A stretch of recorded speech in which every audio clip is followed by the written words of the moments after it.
नमस्कार.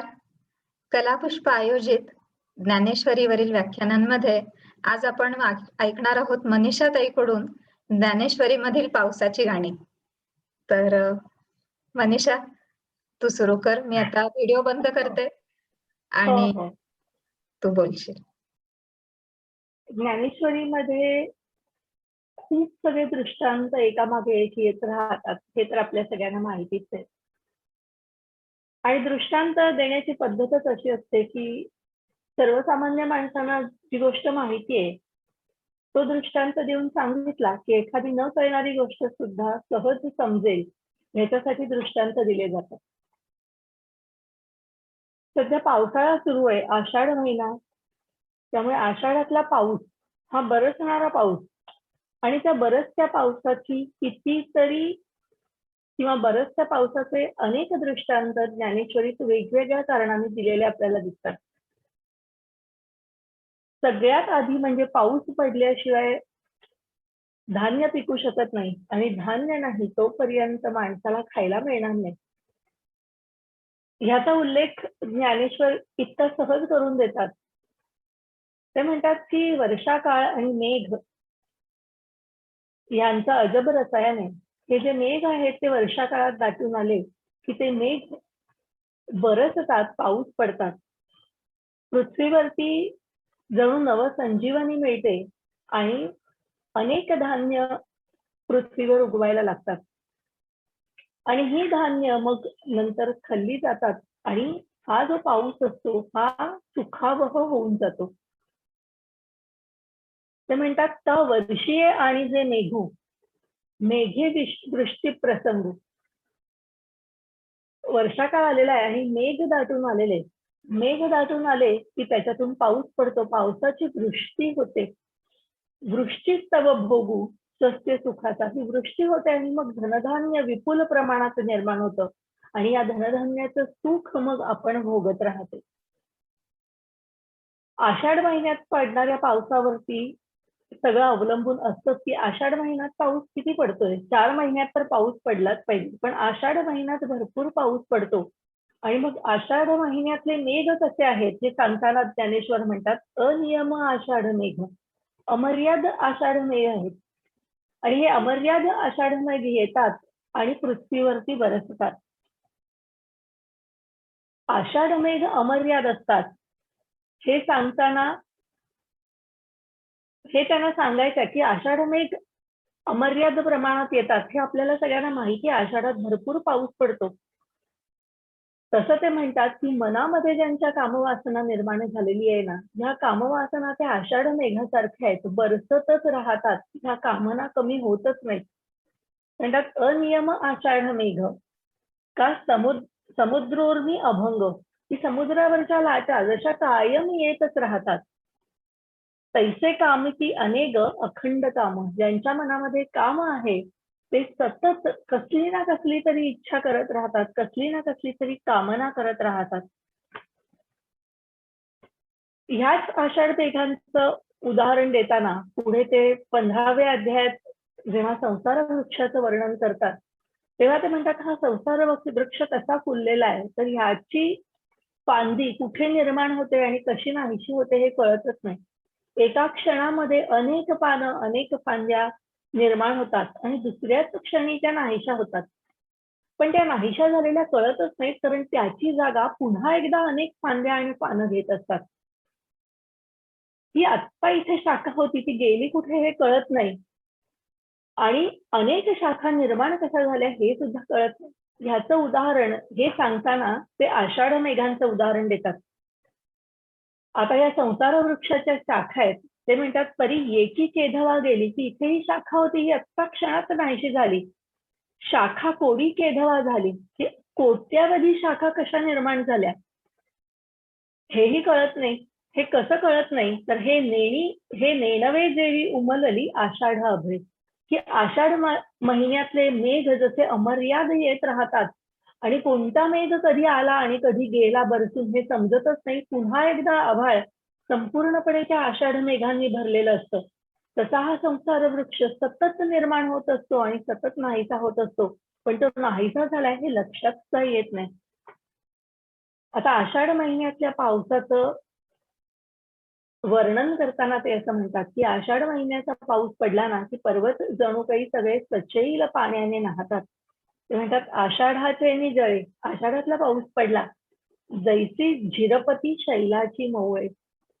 शैलाचं सर्वांग त्या पाण्याने भिजून गेलेलं आपल्याला या आषाढ महिन्यात दिसतं.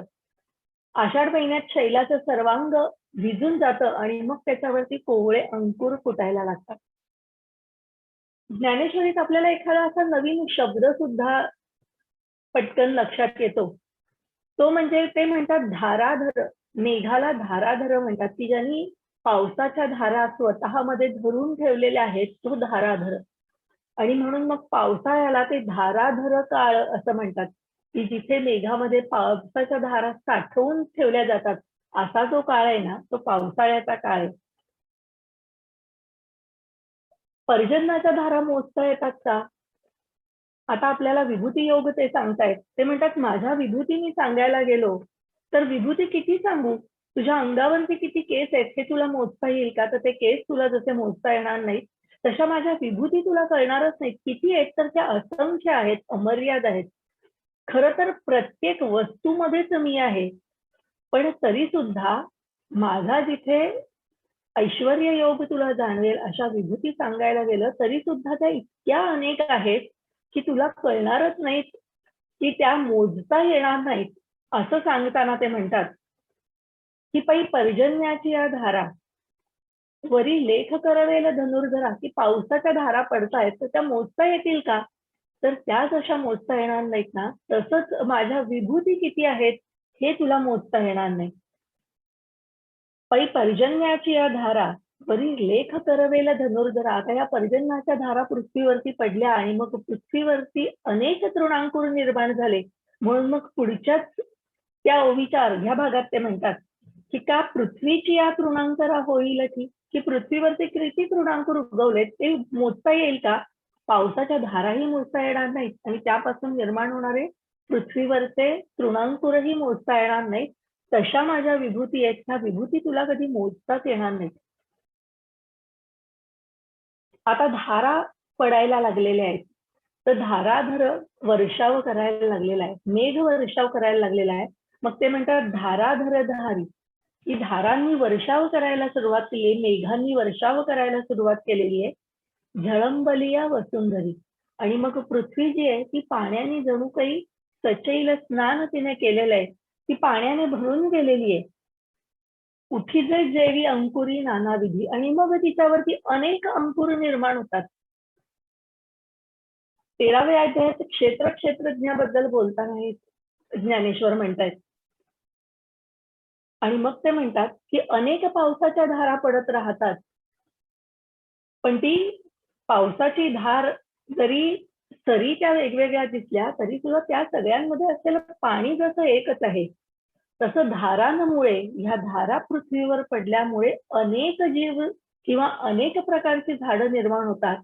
पण ती तो क्षेत्र आणि क्षेत्रज्ञ ह्याच्यापेक्षा वेगळी आहेत का? म्हणजे जीव आणि ब्रह्म किंवा पुरुष आणि प्रकृती ह्याच्या वेगळी आहेत का? तर ती पुरुष आणि प्रकृती ह्याच्या वेगळी नाहीयेत, तर हे पुरुष आणि प्रकृतीचं युगुलच जणू काही आहे. ते पुढे म्हणतात गगनभरी धारा परी पाणी एकची वीरा, की सबंध गगनात पसरलेल्या पावसाच्या धारा दिसतायत. अशा या जरी धारा दिसल्या तरी सुद्धा त्यामध्ये असलेलं पाणी आहे ना ते सगळं एकच आहे, ते काही पाणी वेगवेगळं नाहीये. तसा हा जो परब्रह्म आहे तो प्रत्येक भूतमात्रामध्ये वसलेला आहे. पावसाचं पाणी पडतं आणि त्या पाण्यामुळे अनेक धनधान्य निर्माण झाली तरी सुद्धा त्या धारांना जन्माला घालणारा तो जसा पाऊसच असतो तसेच प्रकृतीमुळे अनेक जीव जन्माला आलेले दिसतात, अनेक भूत दिसतात, अनेक प्रकारचे प्राणी दिसतात, पण त्या सगळ्यांच्या ठायी मी एकटा आहे, मी एकमेव ब्रह्म भरलेला आहे हे विसरू नकोस, असं श्रीकृष्ण अर्जुनाला सांगतो. आणि ते म्हणतात की असा जो ज्ञानी असतो ना की ज्याला प्रत्येक प्राणी मात्रामध्ये भरलेलं ब्रह्म कळून येतं, मी आणि हा समोर दिसलेला प्राणी हा वेगळा नाहीच आहे, आमच्या दोघांमध्ये ब्रह्मच आहे आणि आम्ही सगळे ब्रह्ममय आहोत ह्याची जाणीव ज्याला झालेली असते त्याचं वर्णन करताना सुद्धा ते पावसाच्या धारांचा आधार घेतात. ते म्हणतात सिंधू आणि जळधरा. ही समुद्राची वाफ होऊन त्याचे ढग बनतात हे आपल्याला माहितीच आहे. त्यामुळे ते म्हणतात सिंधू आणि जळधरा. जळ ज्यांनी धारण केलेलं आहे, ज्यांनी आपल्यामध्ये साठवून ठेवलेला आहे असा तो मेघ. सिंधू आणि जळधरा माझी लागली अखंड धारा. आणि मग त्या मेघातून पुन्हा एकदा पाण्याचा वर्षाव होतो आणि ते पाणी पुन्हा एकदा समुद्राला येऊन मिळतं. तैसी वृत्ती वीरा प्रवर्तेते. मग ह्यामध्ये कोणी वेगळं नाहीच आहे. समुद्र, तो जळ धारण करणारा मेघ आणि त्या मेघातून बरसणारं पाणी हे सगळे एकच आहेत हे जसं जाणलं जातं, तसंच हे सगळे जीव आणि परमेश्वर हे एकच आहे. परमेश्वराला वेगळं तत्व इथे दुसरं कुठचंही नाही हे जाणतात ते ज्ञानी असतात. आणि ते म्हणतात हा पर्जन्य पडतो ना, पण हा जर पर्जन्य पडला नाही तर काय होईल? तर पृथ्वीवरती धनधान्यच निर्माण होणार नाही. त्यामुळे पाऊस हा पडलाच पाहिजे. पाऊस हा जीववणारा आहे. असा जीववणारा पाऊस जेव्हा पडतो, आता 17व्या अध्यायात 18व्या अध्यायात ते असं म्हणतात की चांगली कर्म जेव्हा होतात ना, तेव्हा ती कायम उपयोगालाच जातात. पावसाच्या पाण्याचा आधार ते हे सांगताना घेतात की सत्कर्म असतात ती तुम्हाला चांगल्या दिशेने म्हणजे परब्रह्माच्या दिशेनेच घेऊन जाणारी असतात. हे सांगताना ते म्हणतात जैसा पर्जन्योदकाचा लोटू विपाये घरी साळीचा पाटू. की पाऊस पडलाय, पर्जन्यधाराचा लोट आलेला आहे आणि हा लोट जर साळीच्या शेतात शिरला, भाताच्या शेतात शिरला तर काय होईल? तर तो उपयोगालाच जाईल आणि भाताची शेती की भात हा बहरून आलेला तुम्हाला दिसेल. जरी जिरे परी अचाटू उपेगा जाय. असा हा लोट पाण्याचा जरी आला तरी सुद्धा तो भाताच्या शेतात जरी शिरला तर तो जसा उपयोगालाच जातो, तशीच जी सत्कर्म असतात ही सत्कर्म नेहमी परब्रह्माच्या दिशेने प्रवास करणारी अशीच असतात. मग देहाहंकार नको, कर्तृत्व भाव नको हे त्यांना सांगायचंय. तेव्हा ते असं म्हणतात आणि मग शब्दही अत्यंत सुंदर ते वापरतात. ते म्हणतात आणि आदरे करी बहुवसे परी करता मी हे नुमसे. 18व्या अध्यायात पहिल्यांदा कर्माबद्दल सगळी चर्चा केली जाते. तेव्हा ते म्हणतात की नित्य नैमित्तिक कर्म ही करावीच लागतात. पण नित्य नैमित्तिक कर्म आहेत ना, त्यांना सुद्धा फळं असतात. ती फळा वेगळी नसतात, त्यांच्यामुळे फळं प्राप्त होतातच. पण ही नित्य नैमित्तिक कर्म करणारा सुद्धा मी नाहीये असा कर्तृत्व भाव ज्यांच्या अंगी असतो त्यांच्याबद्दल ज्ञानेश्वर बोलतायत. म्हणतात आणि आदरे करी बहुवसे परी करता मी हे नुमसे. नित्य नैमित्तिक कर्म आहेत ती अत्यंत आदराने करतात, पण ती मी करतोय असा कर्तृत्व भाव मात्र स्वतःकडे घेत नाहीत. वर्षाकाळीचे जैसे मेघवृंद. मेघवृंद असा शब्द ते वापरतात. आपण ब्रह्मवृंद असा शब्द वापरतो. यज्ञासाठी ब्रह्मवृंद जमलेला आहे, यज्ञ करण्यासाठी. तो यज्ञ ब्रह्मवृंद करतो, पण तो स्वतःसाठी करत नाही, तर तो समाजाच्या भल्यासाठी केला जातो. आणि हा यज्ञ मी केलाय असा कर्तृत्व भाव सुद्धा ब्रह्मवृंद घेत नाही. कारण ब्रह्मवृंद म्हणजे कोण? तर ब्रह्म जाणणारे जे आहेत ते ब्राह्मण. आणि असा हा ब्राह्मण वृंद, तो ब्रह्मवृंद जमलेला यज्ञाच्या ठिकाणी दिसतो. तसं ते म्हणतात वर्षाकाळीचे मेघवृंद. मेघवृंद जे आहेत ते बरसतात, पण मी बरसतोय म्हणजे मी तुमच्यावरती उपकार करतोय, मी कर्तृत्व करतोय, माझ्यामुळे पृथ्वीवरती जीवन बहरणार आहे असा कर्तृत्व भाव मात्र ते स्वतःकडे घेत नाहीत. देहात असतात पण देहभाव मात्र स्वतःकडे घेत नाहीत. हे सांगताना ते आकाशाचं उदाहरण देतात. आकाश, ते म्हणतात आकाशामध्ये अनेक मेघ निर्माण होतात. त्या मेघांपासून भूतळाच्या ठिकऱ्या उडवत आता अलोट आलेला पाऊस त्याचं वर्णन केलं जातं इथे. ते म्हणतात का वीजू वर्षोनी आभाळ वीज कडाळते भरपूर पाऊस पडतोय. ठिकरया आतो भूतळ. ती वीज जणू काही भूतळावर पडली आणि भूतळाच्या ठिकऱ्या जरी उडल्या किंवा ह्या पर्जन्यवृष्टीमुळे अथवा करी शांगवळ पर्जन्यवृष्टी, ह्या पर्जन्यवृष्टीमुळे वसुंधरा बहरून आली, तिथे धनधान्यांची विपुलता झाली तरी त्याची खबर जशी आकाशाला लागत नाही, तशीच तो कर्म करतो, पण तो ह्या देहभाव मात्र स्वतःकडे घेत नाही. देहामध्ये वावरत असतो, पण कर्तृत्व भाव आणि मी माझं हे पण तो स्वतःकडे लावून घेत नाही. असा तो केवळ साक्षी भावाने असतो. जसं आकाश निर्माण होणारे ढग, त्यामुळे पडणारा पाऊस, त्यामुळे बहरणारी पृथ्वी, ह्याला जसं केवळ साक्षीभूत म्हणून असतं, तसा तो केवळ साक्षीभूत म्हणून असतो. ते म्हणतात त्या वर्षाकाळीचे मेघवडे, वर्षा काळामध्ये अनेक मेघ निर्माण होत असतात. स्वतःशिवाय दुसरं ते काही उरूच देत नाहीत. तसा हा देहभाव सोडलेला असतो. तो म्हणतो इथे पृथ्वी तलावर जे जे काही दिसतंय ना, ती सगळी माझीच रूप आहेत. माझ्याशिवाय दुसरं काही नाहीच आहे. असा तो ज्ञानरूप झालेला असतो आणि ह्या ज्ञानरूपाचं, ह्या ज्ञानाचं वाटप जणू काही तो जगाला करायला निघालेला आहे. जगाला ज्ञानाची जाणीव करून द्यायला निघालेला आहे, की प्रत्येक ठिकाणी ब्रह्म आहे ते तू बघ. जे जे भेटे भूत ते ते जाणीचे भगवंत. असं तू जाणून घे, असं जगाला जणू काही हा ज्ञानी पुरुष सांगायला निघालेला आहे. ते म्हणतात हा ज्ञानी पुरुष सगळ्यांना सांगायला निघालेला आहे. पण सगळ्यांनाच ह्याची जाणीव होते का? तर सगळ्यांनाच या ज्ञानाची जाणीव होत नाही. ते म्हणतात चंद्र आकाशात उगवतो, त्याच्या धारा सगळ्यांनाच उपयोगी असतात. तो प्रकाश सगळ्यांनाच सारखा मिळतो. पण चकोर मात्र जसा ते चंद्रकिरण खाऊन जगतो, चंद्रकिरणांसाठी आसुसलेला असतो, तसा जो ज्ञानासाठी आसुसलेला असतो, तो या ज्ञानी पुरुषाकडनं ज्ञान ग्रहण करून घेतो. ते म्हणतात का जन्माचे फळ चकोरा, हे तू चंद्र ये अंबरा, नाना नवघन मयुरा वो देत पावे. नवघन दाटून येतात. ते कोणासाठी येतात? तर ते मोराच्या हाकेला ओ देऊन येतात. आणि मग जेव्हा बरसतात तेव्हा संपूर्ण पृथ्वीवरती जणू काही ते उपकार करतात. पण ते कोणासाठी बरसतात? तर ते ओ देऊन येतात. ते त्या मोरासाठी ओ देऊन येतात. तसं ते म्हणतात की तैसा सज्जनांचा मेळापी, गीता पद्मरत्नी उमपी, वर्षे जो माझ्या रूपी हे तू ठेवून. की हा जो सज्जन पुरुष आहे, सज्जनांचं जणू काही सभा भरलेली आहे आणि त्या सज्जनांच्या सभेमध्ये तो गीतारत्न उलगडून दाखवतोय. गीतेमध्ये काय काय सांगितलंय हे उलगडून दाखवतोय.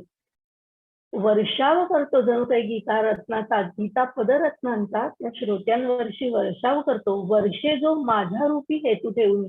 आणि मनात हेतू की मला याचा मान मिळावा असं नसतं, तर माझ्या हातून परमेश्वराची ही सेवा आहे, ज्ञानाची ही सेवा आहे म्हणून केलं जातं. माझं आणि परमेश्वराचं जे एकरूपत्व आहे याची जाणीव बाकीच्यांनाही व्हावी, त्यांनाही परमेश्वराशी असलेलं एकरूपत्व कळावं, त्यांना आनंदाचा सुखाचा अनुभव घेता यावा, या हेतूने तो हे सगळं करत असतो. संत सज्जन सगळ्या जगावरतीच ज्ञानवृष्टी करतात.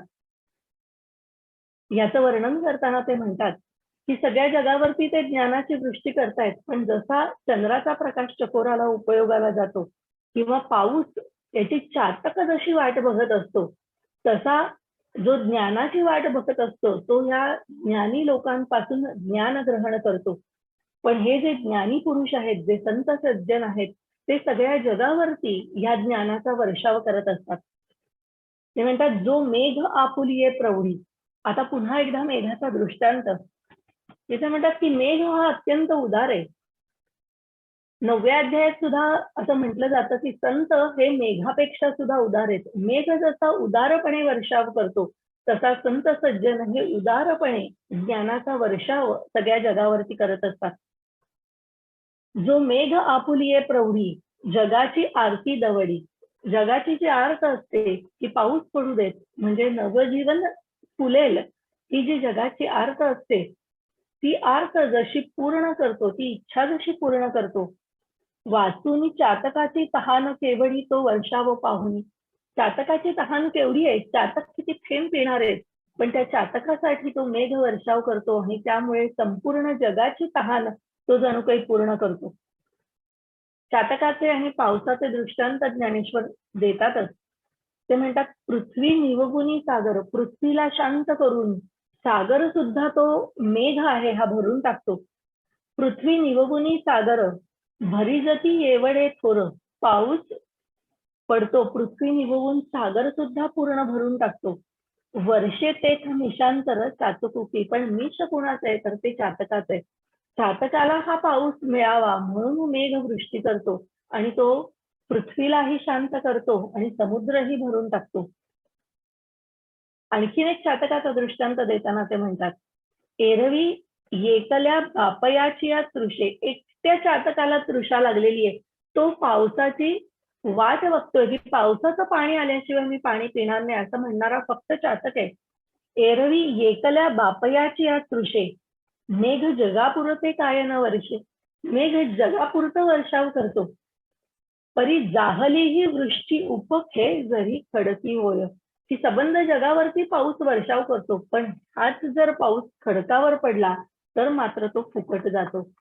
तसेच जे संत सज्जन आहेत ते जगावरती ज्ञानाचा वर्षाव करतात, पण ज्ञानाची ज्यांना आस लागलेली आहे असे जे चातक आहेत ते या ज्ञानाचा उपयोग करून जगतात आणि बाकीचे मात्र खडकासारखे. आता खडकासारखा बसलेला कोण आहे तर असा खडकासारखा बसलेला आहे तो धृतराष्ट्र बसलेला आहे.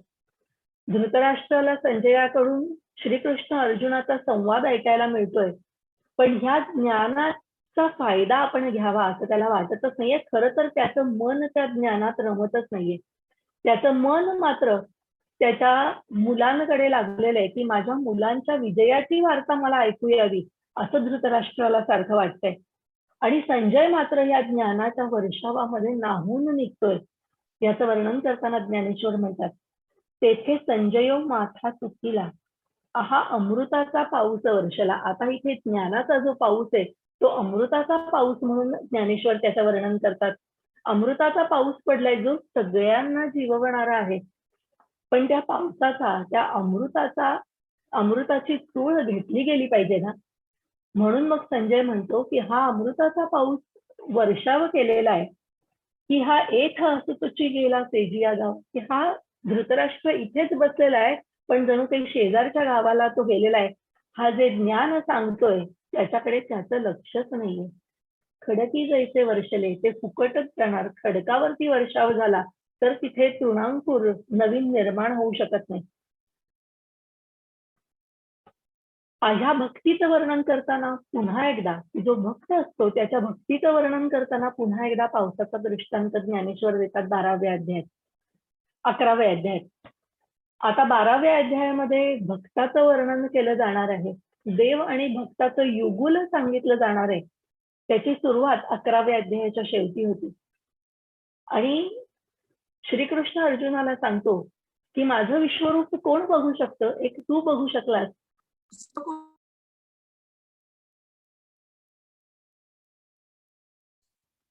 तर भक्त हे माझं विश्वरूप बघू शकतो. परी तेच भक्ती ऐसी पर्जन्याची सुटिका जैसी, धरा वाचून अनारसी गतीची नाही.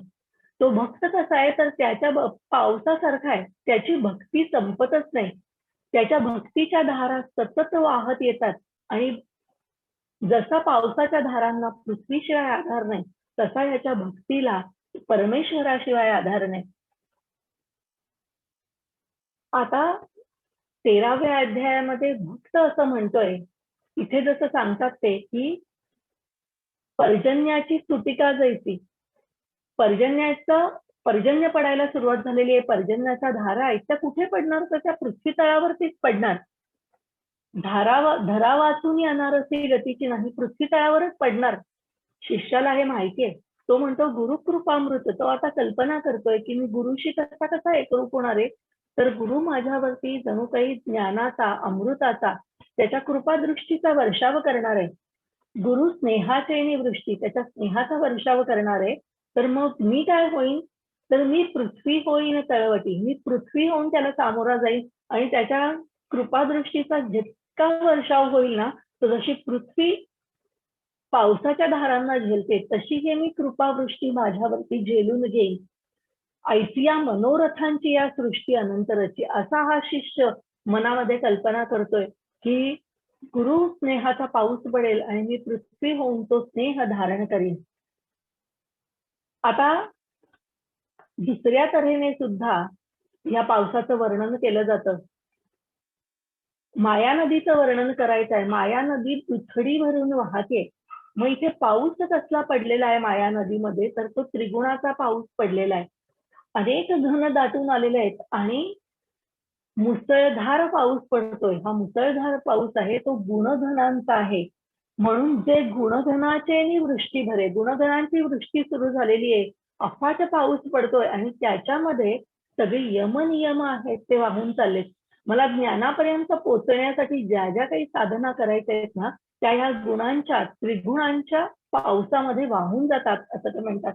ते म्हणतात जे गुणधनाची या वृष्टी भरे, भरली मोहाचेनी महापुरे. मोहाचे महापूर निर्माण झाले. या त्रिगुणांची वृष्टी झाली आणि मोहाचे महापूर निर्माण झाले. घेऊन जात नगरे यमनियमांची. मग मी ज्या काही साधना करायच्या ठरवले, यम नियम आखून घेतले, ती शहरच्या शहर ही मोहाची महापूर नाहीशी करत चाललेत. आणि मग ते म्हणतात, हा हो तयाही आणि मोहाची भेटी, हे कायसी पाबळी गोठी. हा मोह निर्माण कुठे होतो? जिथे श्रीकृष्ण जवळ नाहीये तिथे मोह निर्माण होतो. म्हणून अर्जुन त्याला म्हणतो की माझ्यामध्ये मोह निर्माण झाला असं मी कसं म्हणू, कारण माझ्याजवळ प्रत्यक्ष गुरु म्हणून तू श्रीकृष्ण मला लाभलेला आहे. हा हो तयाही आणि मोहाची भेटी, हे कायसी पाबळी गोठी. ही कशाला गोष्ट करायची? केवती मृगजळाची वृष्टी वडवानयसी. आता मुळात मृगजळ हेच काल्पनिक. त्या मृगजळाची वृष्टी ज्ञानेश्वर करतात आणि ते म्हणतात की वडवानळ ज्याला समुद्र शांत करू शकत नाही त्याला मृगजळाची वृष्टी शांत कसं करणार, असं ज्ञानेश्वर म्हणतात.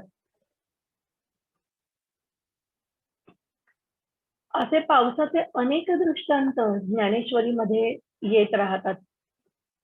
आता आकाशातून पाऊस पडतो आणि जमिनीवरती त्या पाण्याचं डबकं साठलं जातं. याचं वर्णन ज्ञानेश्वर करतात. ते म्हणतात आकाशाची वर्षे नीर, आकाशातूनच पाऊस पडलाय. ते तळवती बांधे नाडर, ते तळावरती पडलं, पृथ्वीवर पडलं की कुठेतरी त्याचं डबकं साठतं. मग बिंबोनी तदाकार होय देवी, आणि मग त्या डबक्यामध्येच आकाशाचं प्रतिबिंब पडतं आणि जणू काही त्या डबक्यामध्ये जसं ते आकाश सामावलं जातं ना, तसंच ह्या परमेश्वरापासूनच, त्या परमेश्वराच्या मायेपासूनच हे जीव निर्माण झाले आणि या जीवामध्ये त्या आकाशाचं म्हणजे त्या ब्रह्माचं प्रतिबिंब पडलंय आणि मग ते ब्रह्मच जणू काही जीवाच्या रूपाने आता आहे. फक्त त्या जीवाने ओळखलं पाहिजे की माझ्यामध्ये ज्याचं प्रतिबिंब पडलंय ते ब्रह्म म्हणजे मी आहे. जसा पाऊस पडतो तसं ज्ञानेश्वर म्हणतात की सूर्याचा सुद्धा रस वर्षाव करतो. सूर्याचा रस वर्षाव करतो असं म्हणणारे बहुतेक ज्ञानेश्वरच असतील. ते म्हणतात जैसा वर्षोनी भूतळी आपला रसू अंशुमाळी, की सूर्याचा रस म्हणजे सूर्याचा प्रकाशाचा वर्षाव संबंध पृथ्वीवरती होतो आणि मग दिवस उगवला की ह्या सगळ्या रसाचा वर्षाव सूर्य पृथ्वीवरती करतो आणि मग संध्याकाळ झाली की या सगळ्या आपल्या किरणांना, या वर्षावाला पुन्हा एकदा आपल्यात सामावून घेतो. जैसा वर्षोनी भूतळी आपला रसू अंशुमाळी, मागवता आणि रश्मी जाळी बिंबाची, की पुन्हा एकदा बिंबामध्ये सगळ्याच्या सगळ्या त्या धारा साठवून घेतो. आणि मग चंद्रबिंबातून निघणाऱ्या धारा सुद्धा आहेत. त्याचं वर्णन करताना ते म्हणतात तरी चंद्रबिंबवनी धारा निघता नव्हती गोचरा.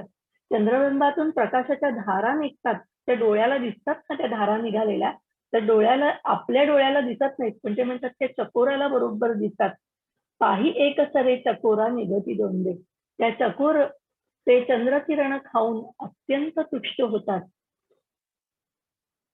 आणि मग सगळ्यात शेवटी किंवा पावसाचे आणखीन अनेक दृष्टांत दिले जातात. गुरुचा कृपा वर्षाव जो होतो ह्याच्यासाठी पर्जन्याचा, पावसाचे अनेक दृष्टांत ज्ञानेश्वर देत राहतात.